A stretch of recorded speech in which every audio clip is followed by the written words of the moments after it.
Hello friends, क्या आप गर्दन के बल या कमर के बल कभी गिरे हैं या आपके साथ ऐसी कोई दुर्घटना हुई है जिसकी वजह से आपकी रीढ़ की हड्डी दब गई है या स्लिप डिस्क की दिक्कत है? आपको गर्दन में या रीढ़ की हड्डी में या कमर की हड्डी में रेडियोपैथी या नर्व कंप्रेशन की दिक्कत है, तो आप इसमें डॉक्टर के पास जाते हैं तो आपके हाथों की पावर और पैरों की पावर जो है चेक करते हैं और आपको एडवाइस करते हैं कि आप 3 से 4 हफ्ते तक बेड रेस्ट कीजिए। लेकिन इसी बेड रेस्ट के दौरान लोग कुछ ऐसी गलतियां कर बैठते हैं जिसकी वजह से उनको लाइफ टाइम खामियाजा भुगतना पड़ता है। हमारी एक पेशेंट थी, उनकी उम्र थी सिर्फ 20 साल। हमने उनसे कहा कि आप 3 से 4 ही बेड रेस्ट कीजिए और दवाइयाँ जो खा रही थी इससे उनको काफ़ी आराम था। 8-10 दिन के बाद वो बेड रेस्ट से जो है बोर होने लगी और उन्हें किसी ने सजेस्ट किया कि आप वॉकर लेके थोड़ा सा चला करो, जो आपकी नस दब रही है वो खुल जाएगी। उन्होंने वॉकर लेके वॉक करना शुरू किया और कुछ एपिसोड ऐसा बना कि उनकी कमर में एक क्लिक की आवाज़ आई और नीचे उनका पूरा पैर पैरालाइज कर गया और फिर उन्होंने ऑपरेशन भी कराया। लेकिन फिर कमाल की बात है कि ऑपरेशन भी वो सक्सेसफुल नहीं हुआ। या कुछ पेशेंट ऐसे होते हैं जो पहले तो ठीक रहते हैं, उनको दर्द रहता है, हाथ पैरों में थोड़ी कमजोरी रहती है, लेकिन उसके बाद उनकी दिक्कतें जब तक इस बेड रेस्ट का टाइम पूरा हो जाता है उसके बाद इनकी दिक्कतें बढ़ जाती हैं। या कुछ पेशेंट ऐसे होते हैं जिनमें शिवरिंग होने लगती है, यानी हाथ पैर उनके कांपने लगते हैं। या कुछ पेशेंट ऐसे होते हैं जिनको बेड सोल की दिक्कत हो जाती है बेड रेस्ट के दौरान, क्योंकि बेड रेस्ट इस वजह से करना ज़्यादा ज़रूरी है क्योंकि जब आप बेड रेस्ट करेंगे जो आपकी जहाँ पे इंजरी हुई है, जहाँ पे आपकी नर्व कंप्रेशन है, रीढ़ की हड्डी दबी है, तो वो एरिया हील हो जाता है। जब आप दवा खाते हैं तो दर्द कम होता है और सूजन में कमी आती है। लेकिन पेशेंट के घर वाले और पेशेंट खुद इसमें कुछ ऐसी गलती कर बैठते हैं जिसकी वजह से वो पेन को सफ़र करता रहता है, जिंदगी भर उसका जो है दर्द बना ही रहता है। तो आज की इस वीडियो में हम आपको बताएंगे कि बेड रेस्ट के दौरान आपको किन गलतियों को बिल्कुल नहीं करना चाहिए और क्या कुछ करना चाहिए। आज इसी के बारे में हम आपको डिटेल से बताएंगे। तो अगर आप चैनल पे नए हैं तो अगर आपने सब्सक्राइब नहीं किया है तो आप इसको सब्सक्राइब जरूर कर दीजिए, क्योंकि हम हेल्थ से रिलेटेड ऐसे ही कंटेंट लाते रहते हैं। मैं हूं आपका फिजियोथेरेपिस्ट डॉक्टर दीपक राजकर, मुरादाबाद से। सबसे पहले आपको एक बात का ध्यान रखना है, जब भी आप पेशेंट बेड रेस्ट के दौरान हो तो उसे आपको ज़मीन पर नहीं लिटाना है, क्योंकि ज़मीन पर लिटाना बुरी बात नहीं है, लेकिन खाना खाने के लिए पेशेंट उठेगा या बैठेगा तो जो उसकी दिक्कत है उससे बढ़ सकती है। उसे बेड पे ही लिटाना है और आपको ध्यान रखना है जहाँ पे भी पेशेंट लेटे वो कमरा हवादार वेंटिलेटर यानी कि उसमें हो, क्योंकि होता क्या है पेशेंट बहुत ज़्यादा कमरे में बंद रहता है, इस वजह से उसको इरिटेशन रहने लगती है, बोरियत होने लगती है। तो इस चीज़ का आप जरूर ध्यान रखिएगा। दूसरी बात है, जब भी जहाँ पर पेशेंट लेटे उसका बेड जो है अच्छी क्वालिटी का होना चाहिए, ना ज़्यादा बहुत ज़्यादा हार्ड हो मैट्रेस और ना ज़्यादा बहुत सॉफ्ट हो।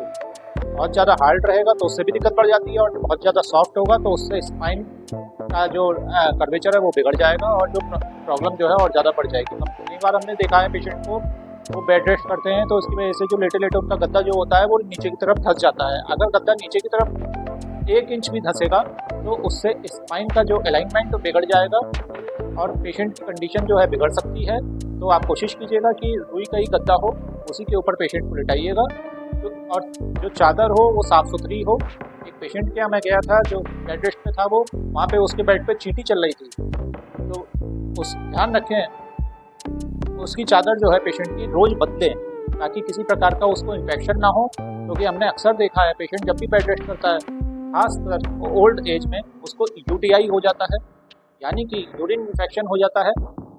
ये गंदगी की वजह से होता है। तो पेशेंट का आप जरूर ध्यान रखिएगा, उसकी साफ़ सफाई का ध्यान रखिएगा, उसका चादर उसका जो बिछौना हो वो बिल्कुल साफ़ सुथरा हो। कई बार हमने देखा है कि पेशेंट जो होता है वो एक ही पोजीशन में लगातार लेटा रहता है, इसकी वजह से होता क्या है उसके बटक्स पे या उसकी कमर पे हमने उसके देखा एड़ी में या कोहनी में बेडसोल हो जाता है। तो आपको करना यह है, आपको 1 से 2 घंटे तक पेशेंट को आपको जो है करवट से लेटना है। तो अगर उसके परिवार वाले अवेयर रहेंगे तो पेशेंट जो है बेडसोल से बच सकेगा। पेशेंट की स्पंजिंग का, साफ़ सफाई का स्पेशली ध्यान रखना है। अगर आप पेशेंट की साफ़ सफाई नहीं करेंगे, क्योंकि होता क्या है पसीना बहुत ज़्यादा आता है गर्मी के मौसम में, अगर आप लेटे रहेंगे, अगर गर्मी का सीजन है तो आपको बहुत ज़्यादा साफ़ सफाई करते हैं तो आपको बेड सोल की दिक्कत से आप बच सकते हैं। और अगर आपको बेड सोल हो जाता है तो आप तुरंत पहले डॉक्टर से कंसल्ट करिए, या आप एयर बेड का भी इस्तेमाल कर सकते हैं। तो अब आपके कहीं भी प्रॉब्लम हो, सर्वाइकल हो, थोरेसिक हो या लंबर रीजन में हो ये दिक्कत, तो आपको दाहिनी तरफ और बाईनी तरफ करवट लेटना है, सीधा लेटना है। आपको पेट के बल नहीं लेटना है। पेट के बल लेटने से आपका कर्वेचर खराब होगा स्पाइन का, और स्पाइन की दिक्कत आपकी बढ़ जाएगी। कई बार ऐसा होता है कि पेशेंट जब भी बेड रेस्ट में होता है तो डॉक्टर उनको जो है बेल्ट हो या सर्वाइकल कॉमर है, वो डॉक्टर उन्हें एडवाइस करते हैं, तो लेकिन पेशेंट जो है वो उन्हें उतार देता है। लेकिन डॉक्टर ने जितना प्रिस्क्रिप्शन में बताया आपको लगानी है तो लगाइए, और उसने कहा है कितनी देर लगानी है तो उसको जरूर लगाएं।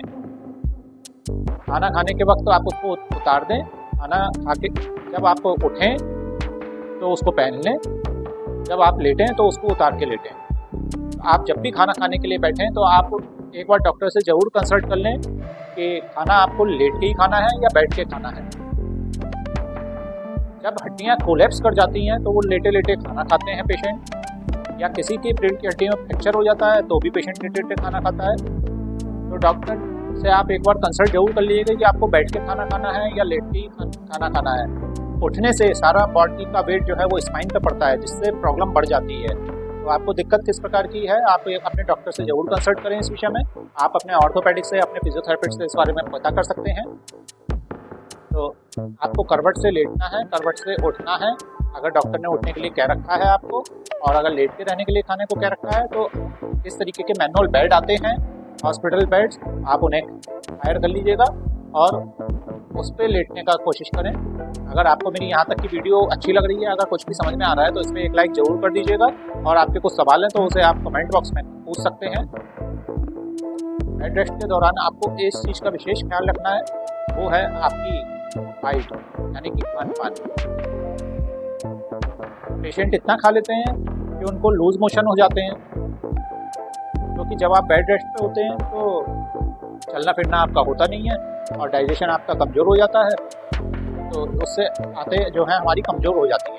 तो लोग इतना खा लेते हैं कि उसको लूज मोशन हो जाता है और वो बार बार उठते बैठते हैं, जिसकी वजह से स्पाइन में जो है वो जट लग सकता है, झटका लग सकता है, जिससे आपकी दिक्कत बढ़ जाती है। या कई बार हमने पेशेंट के साथ देखा है कि वो बहुत ज़्यादा हैवी चीज़ खा लेते हैं, जिसकी वजह से उनको कॉन्स्टिपेशन की दिक्कत हो जाती है, या फिर उनके पेट में गैस बनने लगती है। तो होता क्या है, अगर आपको कॉन्स्टिपेशन की दिक्कत होगी तो उससे भी आपके जो गैस बनेगी और वो पीछे की तरफ पुश करेगी, उससे भी आपका दर्द जो है वो बढ़ सकता है। तो पहले से ही डाइट लीजिएगा, बहुत ही हल्का खाना आपको खाना है जब भी आप बेड रेस्ट पे हों, और ठंडा पानी आपको बिल्कुल ही अवॉइड करना है। बासी चीज़ें आपको बिल्कुल नहीं खानी है, और बाहर का खाना आप ना खाएं तो ज़्यादा बेहतर होगा। आप घर का ही बना हल्का खाना खाइए, इससे आपकी प्रॉब्लम बढ़ेगी नहीं। और आप जब भी रात का खाना खाइए तो आप कोशिश कीजिएगा कि आप सोने से 3 घंटे पहले खाना खा लीजिए, इससे आपका वेट भी नहीं बढ़ेगा और जो आपकी पाचन क्रिया है वो ठीक रहेगी। कई पेशेंट ऐसे होते हैं कि जो डायबिटिक होते हैं, तो अगर आपको डायबिटीज है तो कंट्रोल में नहीं है, तो जब भी आप बेड रेस्ट में हो तो कंट्रोल करने की कोशिश करें उसे, और अपने डॉक्टर के कंसल्टेशन में रहिएगा। अगर आपकी शुगर लेवल बड़ी होगी तो जो इसका हीलिंग का प्रोसेस होगा वो धीमा हो जाएगा और जल्दी आप ठीक नहीं हो पाएंगे।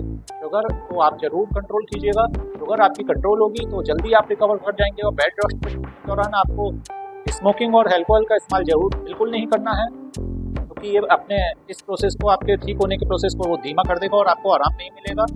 एक चीज़ का ध्यान जरूर रखें, आपको लैट्रिन और बाथरूम का होल्ड नहीं करना है। जिनको भी ये प्रॉब्लम होती है बेड रेस्ट के दौरान, लैट्रिन बाथरूम का होल्ड ना करें। तो इस चीज़ का आप ध्यान रखें। वो बेड रेस्ट पे जितना भी रहे, आप मोबाइल का यूज़ ज़्यादा करते हैं तो बेड रेस्ट के दौरान आप मोबाइल का यूज़ ना करें। मोबाइल का यूज़ ज़्यादा करने से जो है आपकी गर्दन की, कमर की दिक्कत बढ़ सकती है। मोबाइल का आप कम से कम इस्तेमाल करें। कोशिश करें आप थोड़ा सा टीवी देख लें, सामने टीवी इस तरह से लेटें आप कि आपके सामने टीवी लगी हो, उसमें आपको बैठना ना पड़े, झुकना ना पड़े, उठना ना पड़े। तो इससे भी आपकी प्रॉब्लम जो है वो बढ़ सकती है मोबाइल देखने से। यही कुछ छोटी छोटी ऐसी बातें हैं कि आपको क्या चीज़ करनी है और क्या चीज़ आपको बिल्कुल भी नहीं करनी है। जब आपका 3 से 4 हफ्ता बीत जाए उसके बाद आपकी शुरू होती है फिजियोथेरेपी। फिजियोथेरेपी में कुछ ऐसी एक्सरसाइज हैं जो आपकी मसल्स को स्ट्रेंथ करती हैं और जो मांसपेशियाँ बहुत ज़्यादा जो हैं वो टाइट हो गई हैं, उनको भी वो रिलीज़ करती है। तो हमारी ये वीडियो आपको एंड तक देखिएगा, और कोई भी आपको प्रॉब्लम आ रही है तो आप अपने नज़दीकी फिजियोथेरेपिस्ट से कंसल्ट कीजिएगा। अगर आप इस वीडियो को अच्छे तरीके से देखेंगे, या मैंने इससे पहले एक्सरसाइज की वीडियो बना रखी है उसको देखेंगे, तो आपको जो है सारी जानकारी मिल जाएगी उसमें। आपको कौन सी एक्सरसाइज कब कहाँ कैसे करनी है, स्पाइन से रिलेटेड, गर्दन से रिलेटेड, कमर से रिलेटेड, से रिलेटेड सारी मैंने वीडियो बना रखी है। और अगर आपको कोई प्रॉब्लम आती है तो मेरे मोबाइल नंबर पे कंसल्ट कर सकते हैं। मेरा मोबाइल नंबर है 9837278599। धन्यवाद, नमस्कार।